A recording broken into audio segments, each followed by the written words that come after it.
আসসালামু আলাইকুম, অগ্নিলা ভ্লগসে আপনাদের সবাইকে স্বাগতম। আমরা ভালো আছি, আশা করি আল্লাহর রহমতে আপনারাও ভালো আছেন। আমি এক্সারসাইজ করার পরে অগ্নিলা এখন ট্রেডমিলে এক্সারসাইজ করছে। তো আমি ওকে একটু এক্সারসাইজ করাই এই কারণ ও বাইরে খেলা করতে যেতে পারে না, এই জন্য জাস্ট বেশিক্ষণ না, 10 থেকে 15 মিনিট ওকে করাই, তারপর আমি হাই স্পিডে করি, ওকে খুব আস্তে আস্তে স্পিডে এক্সারসাইজটা করাই। আজকে আমি আপনাদের সঙ্গে শেয়ার করব আমাদের বাসায় কি কি গাছ আছে।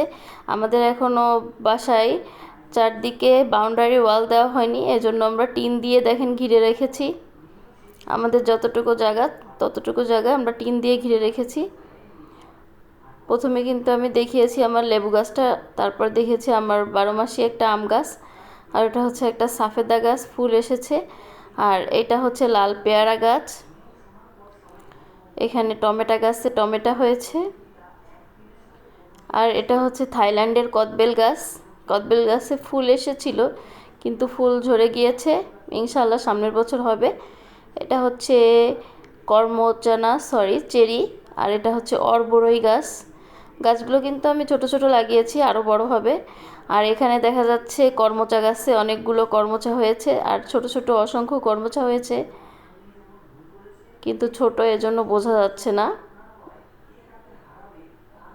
প্রচুর পরিমাণে কর্মচা হচ্ছে, ইনশাল্লাহ আশা করা যাচ্ছে অনেক কর্মচা হবে এবার। আর এটা হচ্ছে থাইল্যান্ডের পেয়ারা গাছ।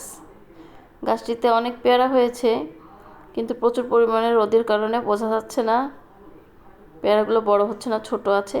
আর এখানে বেদেনা হয়েছে, বেদেনা 4টা বেদেনা দেখা যাচ্ছে, আর নিচে আরও আছে, ফুল আছে। আর ছোট বেদেনা আরও নিচের দিকে, এই যে এই বেদেনাগুলো আরও বড় হবে এবং খেতেও মিষ্টি হয়। এটা হচ্ছে জাম গাছ, ভাইরাস লেগেছে, এটাই স্প্রে করতে হবে। এটা একটা মেহেদি গাছ। আর এটা হচ্ছে মালবেরি গাছ। মালবেরি গাছটায়ও প্রচুর পরিমাণে মালবেরি হয়, অনেক বড় হয়ে গিয়েছে। আর ছোট ছোট মালবেরি ধরেছে, দেখা যাচ্ছে না, অনেক ছোট তো এজন্য ক্যামেরায় অতটা বোঝা যাচ্ছে না। তো আপনাদের সাথে শেয়ার করছি আমি কি কি গাছ লাগিয়েছি তাই। আর এটা খুবই ভালো জাতের একটা কলা গাছ। এখানে আছে আর একটা পেয়ারা গাছ। এই পেয়ারা গাছে অসংখ্য পেয়ারা হয়েছে, তবে এই পেয়ারাগুলো খেতে খুবই মিষ্টি হয় এবং পেয়ারাগুলো পোকা হয় না। পেয়ারা আল্লাহর রহমতে অনেক ভালো পেয়ারা হয়। এই গাছটিতে যে পরিমাণ পেয়ারা হয় তা আল্লাহর রহমতে আমাদের পরিবারের সবার চাহিদা পূরণ করার মতোই হয়।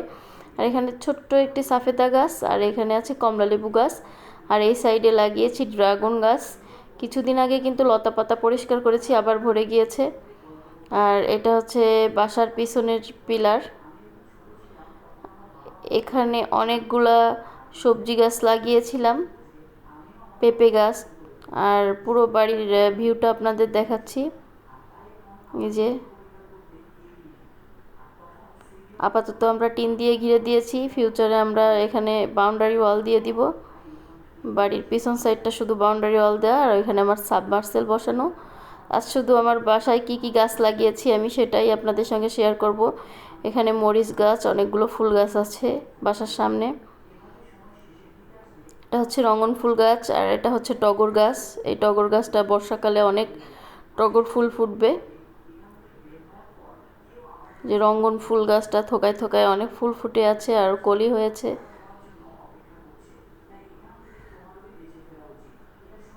অগ্নিলা ফুল অনেক পছন্দ করে, ও ম্যাক্সিমাম টাইমে ফুল ছিঁড়ে মালা গাঁথে। আর এখানে আছে সন্ধ্যা মালতী ফুল। আর এখানে আছে জবা, 2 জাতের জবা। ছাদের সিঁড়ির উপর যে স্পেসটা আছে এখানে কিন্তু আমি অনেকগুলো অ্যালোভেরা গাছ লাগিয়েছি। এই অ্যালোভেরাগুলো আমি চুলে মাখতে খুব পছন্দ করি, কারণ চুলের অনেক উপকারে আসে। আর এখানে আমি রঙ্গন ফুল গাছ লাগিয়েছি। তো আমার ভিডিওটি যদি ভালো লেগে থাকে তাহলে অবশ্যই ভিডিওটিতে একটি লাইক দিবেন। তাহলে আজ এ পর্যন্ত, ভালো থাকুন, সুস্থ থাকুন, অগ্নিলা ভ্লগসের সাথেই থাকুন।